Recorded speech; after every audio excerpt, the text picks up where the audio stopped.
Hello,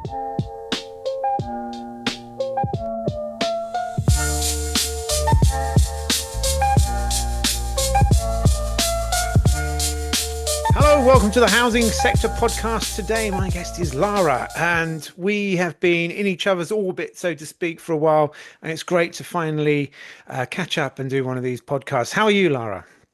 I am excellent, thank you. And if I'm not excellent, I'm aiming to be excellent. That's my mission in life. Yeah, that's a good mission to have. It's my favorite word, excellent. Well, it's excellent to have you on here today. Thank you. We've had a couple of conversations. I always have a couple of conversations with people before they come on the Housing Sector Podcast, just to make sure that we can talk freely and have a good conversation. And you and I can. That was clear from our conversation. Let's start with the reason I initially reached out to you was to talk about diversities on boards, because I Hmm. know this is something that you hold close to your heart, and being CEO of Black on Board. Do the boards and not just the boards, the senior leadership teams within housing associations, do they represent the tenants they serve? Ooh, that's an interesting question. Do they represent the tenants they serve? I am going to stick my neck out and say no, they don't. Even though the research out there usually looks at the staff, that most of the research is associated with the staff that people employ, and is that represented in the boardrooms? But then if you sort of take a logical conclusion to that and look, for example, let's pick the big housing associations in London, Yeah. where we know that many of their tenants, I mean, the population of London, I estimate is about 40% non-white, whatever you call English, whatever. Um, Therefore, the boardrooms of those associations should look that way, and they certainly don't. So I'm going to put my head out, put my, what is it, something out on a limb and go, no, they don't. They don't represent the tenants at all. Um, no, they don't. That's it. No, the answer is no, they don't. You know, is this a case of, and for the sake of reason, let me play devil's advocate. Is this because the people that are at the top of this chain have worked their way up and they've been in housing for the last 30, 40 years, at which point there wasn't that diversity at the beginning? Mm.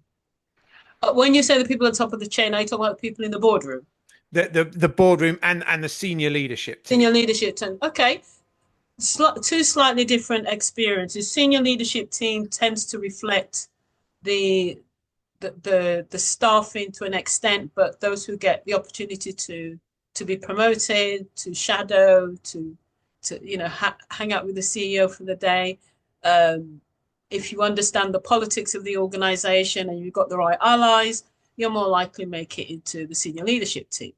And if you can speak the right language, and I mean I don't mean we all speak English. There's the right sort of language that if you're in the networked and you know the right people, you're more likely to make it senior leadership teams.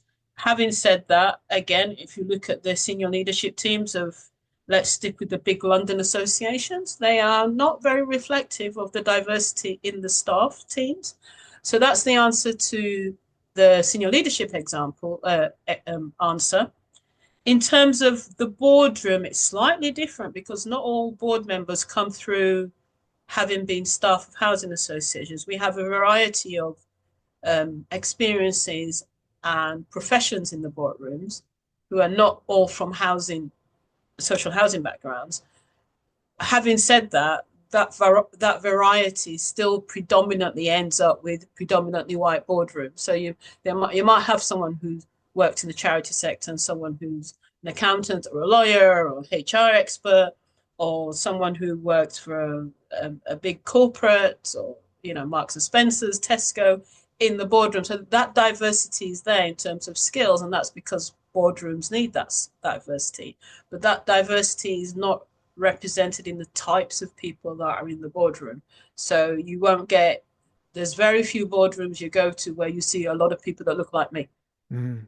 And that's a fact, whether statistically or anecdotally, I am a rarity in boardrooms. And you might get one or two if you're lucky, or three on a good Yeah. day. There are a handful of boards who have managed to, I would say, reflect their tenants and staffing. That's because I know who their tenants and staff are. So I could say Metropolitan Housing Trust, for example, has, I would say, probably at least 40 or 50% of their board are non-white. And that to me reflects the areas that Metropolitan Thames Valley work, which is, central London, London, Southeast, and Nottingham. So, but they're a rarity, and I would say that's because they had Geeta as a CEO for a while, and she went out of her way to encourage and support diversity in the boardroom that was, the obvious kind of diversity that I'm talking about. Yeah. Now, when we see on social media, and you talked Mm. about using the right type of language there, something that I never use. When you post on social media, Mm. and I do find that social media, whatever it is, we only ever seem to hear the loudest voices, which are the Mm-hmm. far right or the far The left, far right, yeah. or the far left going, which can be just as dangerous. But there's always a support. There's always lots of vocal support from insiders within the sector. So why isn't Mm. that transforming into palpable results? God, if I knew the answer to that, I'd be rich. You're right. There is always a lot of support, but there's also a lot of antagonism. I get lots of terrible comments to my weekly posts where I, what's the word, highlight, profile a boardroom and say how representative is this boardroom of its tenants, its staff, and the communities it serves. And it's just a very open question. I'm Yeah. trying not to make a judgment. I want to engender conversation, but I do get some really horrible comments. So it's not everybody's in favor of my campaign. There's a lot of people who imply that, well, those people are there because they're good. So therefore implies that the people that are not there are not good. That's the implication. And people should be appointed because of their ability, not because of their skin color. And I'm saying, well, I've never asked that you put an idiot in there. I'm not saying don't put someone that can't read and write in the boardroom just because they're black. My point is there are a lot of black and brown, experienced, qualified experts out there who should be in boardrooms. There are a lot of up and coming, what should I call it, professionals that should consider the boardroom as a place, part of their career path, Yeah. black or white. Because one of the other issues in board, I know I'm going off the tangent of the question, but I'll come back to that in a minute. But there are a lot of, one of the issues with boardroom diversity also tends to be the age. I joined the board a few years ago and I was considered the bright young thing, and I was in my 50s. Right. So that's ridiculous because the average age of a board member is 60 plus. And I do feel that there is a lot that young people can bring into the boardroom. You do not have to be old to qualify to be in the boardroom. Look at Steve Bartlett, for example. Steve Bartlett, Yeah. the young guy, he's barely 30 or something. Who would say, well, we can't have him in our boardroom because he doesn't know what he's doing? Age does not imply intelligence or cleverness or, you Wisdom. know, or wisdom. There are some old people who are idiots. I wouldn't want them in my boardroom. But anyway, so I've gone on a tangent there. So there's diversity in terms of age as well. But the question was, why is it, despite the obvious support from some people, the issue still persists? Well, a couple of answers to that. One of them I would say is to do with the recruitment process. There's a lot involved in the recruitment process that can alienate people who don't fit the traditional definition. So I'll give you an example. There was a board vacancy I saw a while back that asked if you feel you've got the gravitas. So I'm then saying, well, what is gravitas and who has gravitas? And if you know you've got gravitas, does that mean, if you think you've got gravitas, does that mean you've got it? How on earth do you define gravitas? And that's going to alienate a whole bunch of people who are thinking, well, maybe I don't have gravitas. Do you see my point there? So I do. Yeah, absolutely. Yeah. so I'm going to look at the advert thinking, well, I ain't got gravitas, so I'm not applying for that role. Do you see what I'm saying? So then there's the language of boardroom applications. There's one thing. There's also the gatekeeping that I see being the role of a gatekeeper that the big recruitment agencies play. They're all the ones with double barrel names. There's about 4 of them, all double barrel names. And they tend to fish in the same little puddle. Yeah. They've got the same 20 candidates that they always go to, and they work in sort of, it's like they want clones of their existing candidates. So I'll give you an example. A while ago, I think it was L&Q were looking for committee chairs, and they were paying, their committees were on a hierarchy. So there were some committees that, I can't remember the exact figure. So the figures I'm giving you are just for example. So there was some committee chairs were on, like, say, 10 grand, and another committee chair was on 5 grand. So in my head, that means they give certain committees more power, more influence, more importance than others. So I was approached by a recruiter and said, "Oh, Lara, we think you'd be great. We want you to sit on the customer something or the other committee." And they said, "Oh, we'll send you the advert." So they sent me the advert, and I said, "Actually, I don't want to be on the customer committee. I want to be on the nominations and remunerations committee. That sounds more interesting to me." And that paid more than the customer committee. So I then phoned up the lady that called me, and I said, "Look, thanks for sending me the advert, but forget the customer thing. I always get asked to do that. I want to do this one. So it's really interesting, really challenging, and I'd be great at it." And she then said, "Oh, well, we didn't really think that you'd be the right person, because the person we're looking for."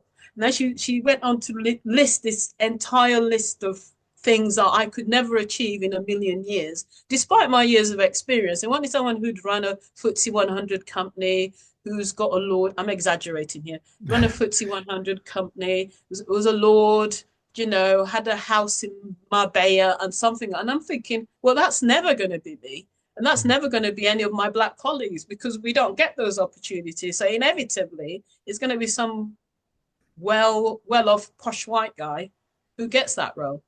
But the fact that the recruiter had already made that decision as to which they thought I was suitable for, without me being able to say, well, actually, I'm not interested in that. I'm interested in this. And I know I can do that role. I can chair a noms committee. Do you see what I'm saying? So I'm thinking that's the experience I had. Yeah.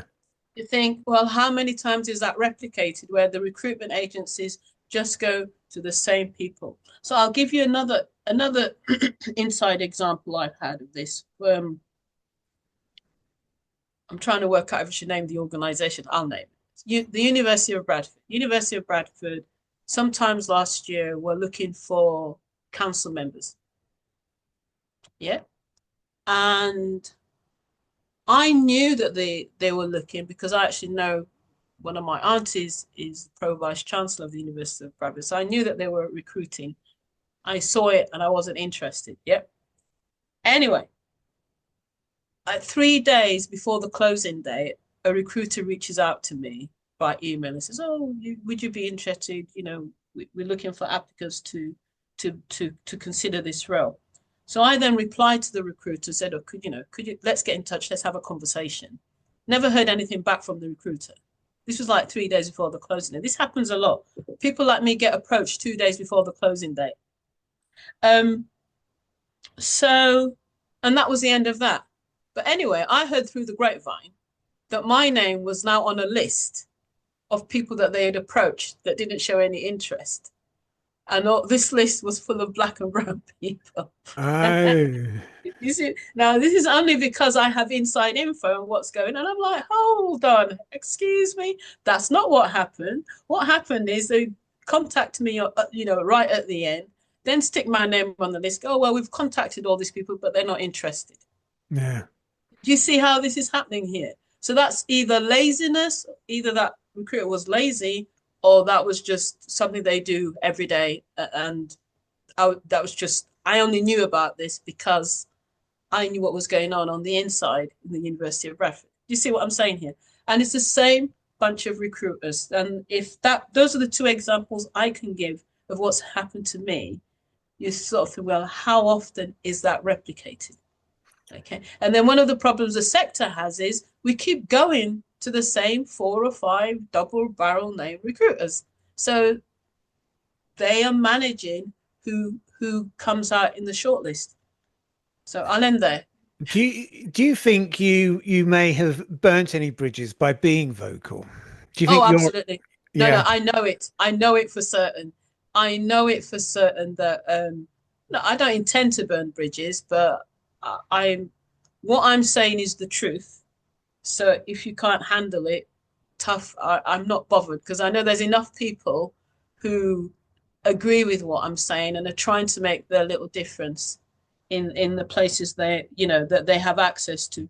So I mean, I don't know if I'm going to put this on the record, but I'll say I know that I've the CIH has stopped working with me recently, and of all organisations, I mean, I was only president for a whole year. So the last year, you'll notice I've not been on any CIH events. I wasn't in Liverpool. It's almost like they've erased my name out of the history books, and that's because of not particularly to do with my work on Black on Board, but it's because of my commentary on Gaza. I'm Right. saying don't kill people. Killing people is a bad thing, and lo and behold, I'm now a racist. You know what I mean? So Yeah. it's the way of the world. I mean, it happened to Jeremy Corbyn. The man that was doing anti-apartheid before most of us knew what was going on was now officially the racist. So, it's fine. I can handle that. And I think my falling out with Ian Austin hasn't helped as well because he has very powerful friends in the National Housing Federation. But I wouldn't change anything that I've done. I don't know if you know the Ian Austin issue with Midland Heart. Yeah, so I wouldn't change it.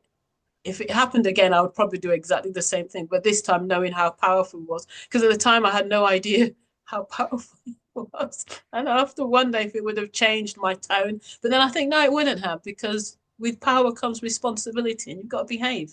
Yeah. You know, you can't have your tenants and your staff, tenants and staff saying, how do we get rid of a chair who's racist? I mean, what kind of conversation is that?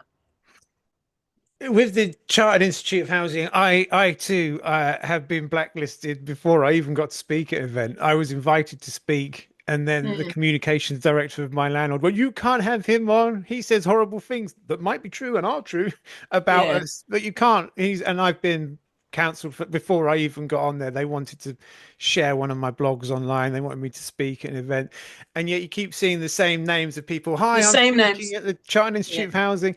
And these are the same people that go out of their way not to antagonize anyone. I can't get involved. I can't say what I can't agree with you online, but I do, but I don't want to take sides. And you Yeah. think, but you are Yeah. taking sides. Yeah. Well, wasn't it Desmond Tutu who said, if whatever, something along the side, if you don't take a side, you're taking the side of the oppressor. Exactly. By not Yeah. taking a side, you are implicitly taking the side of the oppressor. Yeah. Yeah. So no, I mean, I've never been one to.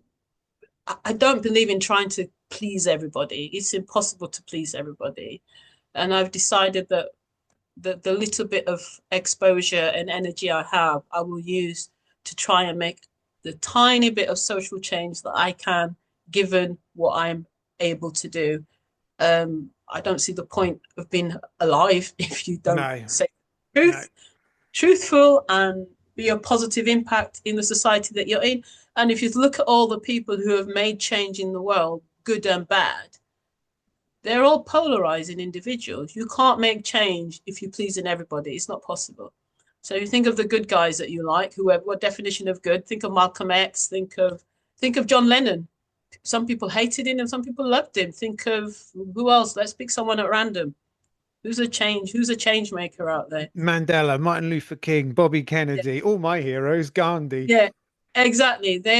Some people hated them and some people loved them. They never pleased everybody. So, I look at someone like Diane Abbott. I think for me, she's a role model. And when Mm. people say to me, Lara, how do you continue going? I say, well, look at Diane Abbott. She had to bop up and down one time, 46 times, and they still ignored her. Yeah. And she's still there. I said, well, if she can do that, anything I do is nothing compared to the rubbish and the humiliation that she's been through. And So, she's another one. The media, when they don't understand or when they can't come back, like, oh, she's a moron, she's an idiot. That's how mm, they seem to label her. When mm, actually she's just trying to get her voice heard in the House of Commons, yeah, which is her right as an elected parliamentarian. absolutely. Yeah.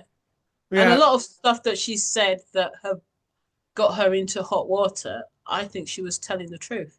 She was saying it as it is, but this constant backtracking of politicians does irritate me.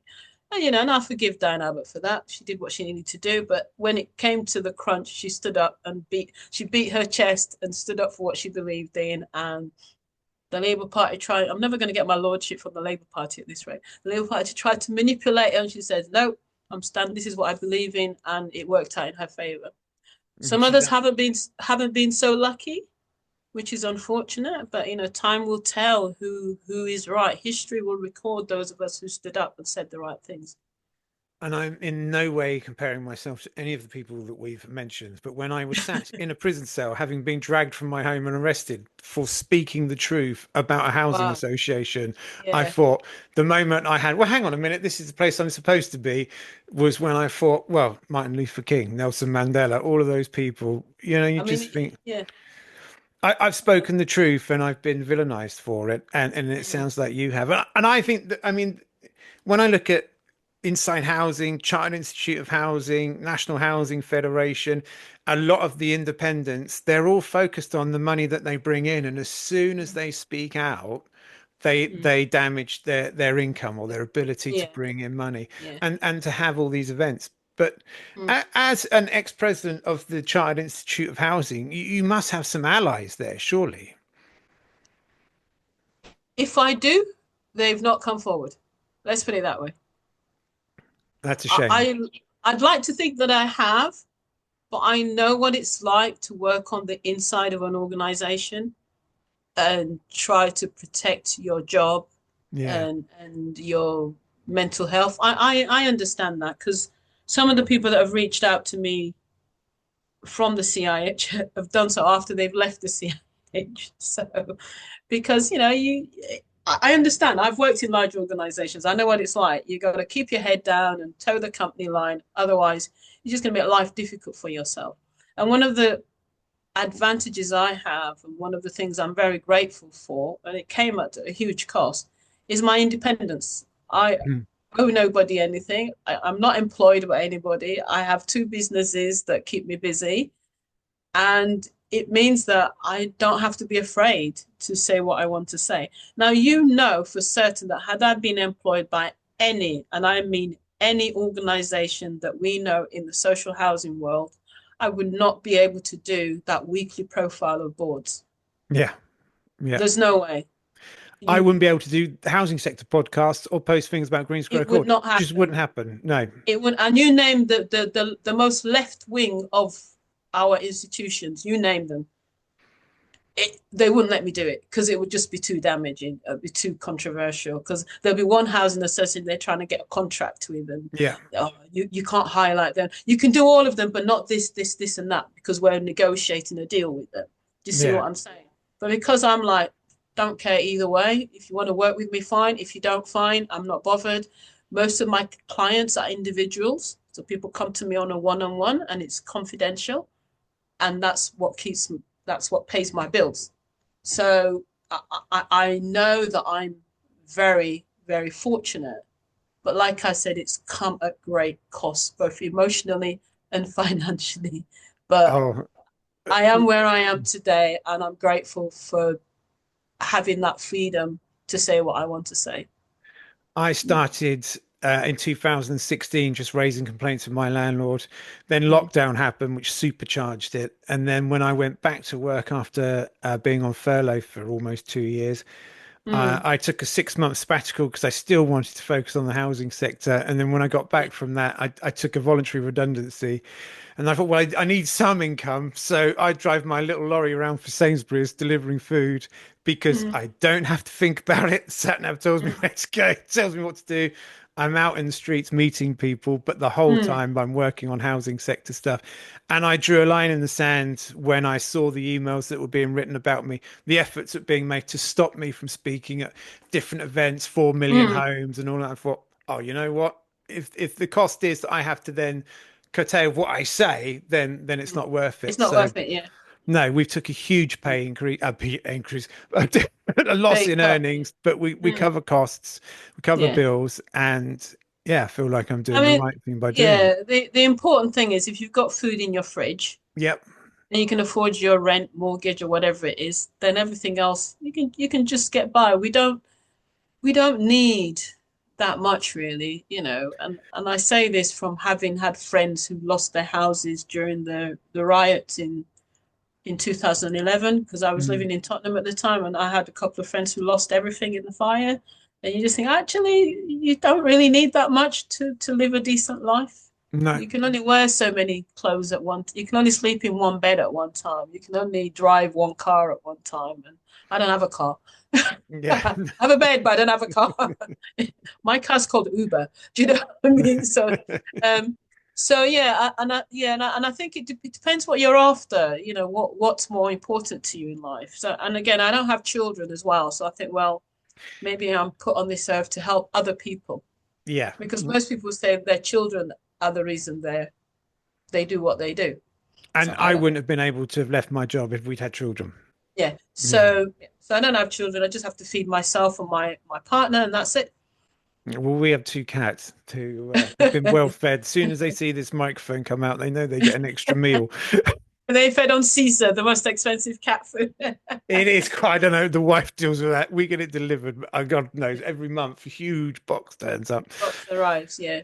Look, in the news, and just to be clear, this is being recorded on the 10th of February and will go live next Monday, the 17th of February. So, Okay. in Mhm. case everything has changed, but the news over I the doubt weekend it. was Yeah, Grenfell Tower coming down. They're going to yeah. take that down. What are your thoughts on that?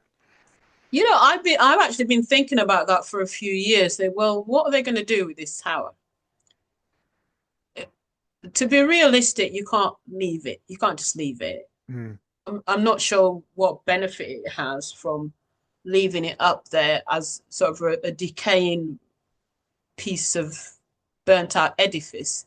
It doesn't really serve a purpose. Um, so that's me from a practical point of view. From an emotional point of view, I can see why some people might want it to stay there. But even though I'm emotional, I am very practical. I'm very functional in my thinking. Like, what is the point of doing this? However, I do think there's something to be said for ensuring that the people that died in that fire and the people who suffered, the survivors, and because I know people who lived on the below at the bottom of Grenfell, there's some low-rise buildings. So I know some people who lived there, so they're traumatized as well. So there's something to be said is to ask the government, have they looked after all those people? Has everybody been adequately rehoused? And is everybody getting the right kind of mental health support that they need? Because there's so much support. It's such a traumatic experience, there's got to be so much support that people need to continue with whatever the definition of normal life is. And I don't know if everybody's been adequately rehoused. mm. I don't know if everybody's been adequately compensated. And I would suggest that they don't knock it down until those two boxes have been ticked. And I'm sure that the survivors themselves have other requirements that they would like before it's knocked down. But personally, I think leaving it up there, well, I'm not really sure it's. I don't know. It's a bit of I must say it's a bit of a tourist attraction, which is really weird because I know Mm. people because I don't live in London anymore. And I know people say, oh, I went to London, we drove past Grenfell. I'm like, we looked at Grenfell. I'm like, you know, is that how When is that a I thing? when I drive in, when we go in from Oxford, we go past, and the first time I saw it, it really was a sort of gut-wrenching wow. Yeah, And I get that as a symbolic gesture yeah. to leave it, but I also agree it has to come down. I don't think it should come down until those two boxes that you've mentioned have been met, or until there Mm. have been some prosecutions. We're here 7.5 years later, and there's been no prosecutions made. I mean, that just seems abhorrent. And this is one of the things I mentioned during my presidency of the CIH. I think the housing sector, the social housing sector, as we call it, has a problem with defining itself. We have no barrier to entry. Mm. Therefore, we have no way of holding people accountable. The only person that I know so far that's been held accountable in the social housing sector is apparently yours truly. And that's what I was told by the CIA. They have to hold me accountable for my so-called anti-Semitic remarks. Mind you, these remarks were made in November 2003. when the war first started. And Yeah. what I said then is what everybody is saying now. Yeah. Okay. Everybody's caught up with me. But I said it as it was then. Everybody said, oh, Lara, you're so brave to say this. I'm like, it's the truth. But anyway, so, and I was told, well, we have to make people accountable. I said, and I'm like, what, in private, so no one else knows about it, just a one-to-one chat. Yeah. And then people are wondering, where's Lara? How come she's not speaking at anything? But anyway, I've gone off tangent again. What was the point you made? It was to do with the sector. That was it. The sector. If Grenfell had been, for example, something to do with dentistry or accountancy or even architecture, that architect would have been disbarred. That accountant would no longer be practicing as an accountant. The dentist would no longer be practicing the dentist. And if it was illegal, if it was something to do with law firms, that lawyer would no longer be working as a lawyer. Yeah. But because it's a social housing sector, I am disappointed, appalled that till today, no one person in what was then the TMO has had to resign because of this. No one has had to lose their professional definition, professional identity, professional certification because of Grenfell. Do you see the point I'm making? Because Yeah. anyone can Yeah. walk in tomorrow and go, I'm a housing professional. That's it. Mm. And you define yourself as a housing professional. The CIH do not have any CPD, and they don't have any power to disbar you from the sector, which I think is shocking, to put it mildly. I agree. So we self-define ourselves, which means there's no accountability. The only people that have resigned have been politicians. So I think some of the politicians who were running Kensington and Chelsea at the time resigned, but no professional has resigned off the back of that. And I think that's shocking. So the people who are responsible for the decisions or the lack of decisions. Have you read Peter Apps' book? Nope. You have to read it. Show Me the Bodies. You have to read it. It will make you cry and feel angry, slightly depressed, but then you want to be even more active than you currently are. You want to go out I there and know. change. Yeah. And this is I find fighting these small fights is enough. And I hope Yeah. there are enough people fighting the Grenfell one.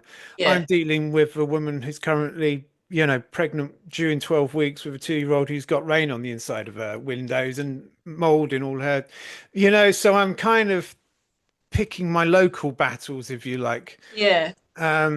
And then Peter Apps, Inside Housing. Then I start to think, well, it's all part of that same sort of bubble to a certain extent. And I'm not Well, disagreeing with the contents because yeah. I I've mean, not read it. Peter's book is brilliant. Now, if you read the report that was released a few months, the Grenfell one, I Yeah, don't think you've read the whole thing, yeah. but the Grenfell report that was released, was it 2 or 3 months ago now? Possibly a bit more. Yeah, maybe 3. Yeah, Yeah. yeah. That basically reflects what's in Peter Apps's book. Because he went to. I hope you. Hold on. He went to. Can you still see me? I can. Yeah, Yeah. So my phone was buzzing on my computer. He went to every single hearing of the what they call the commission.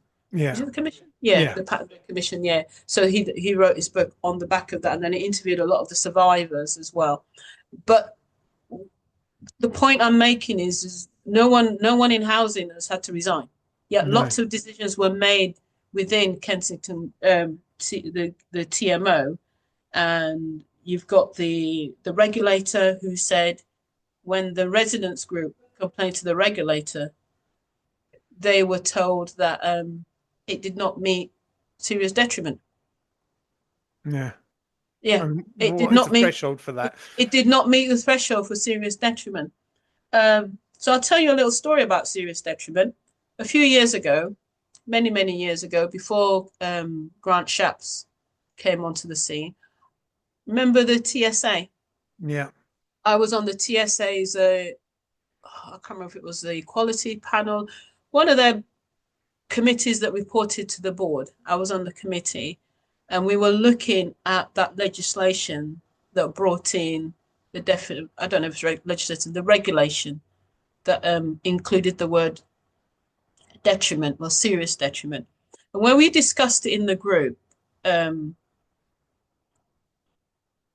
we the phrase was detriment. We discussed detriment. And then, you have these discussions, then the papers go to the board, and then it came back again.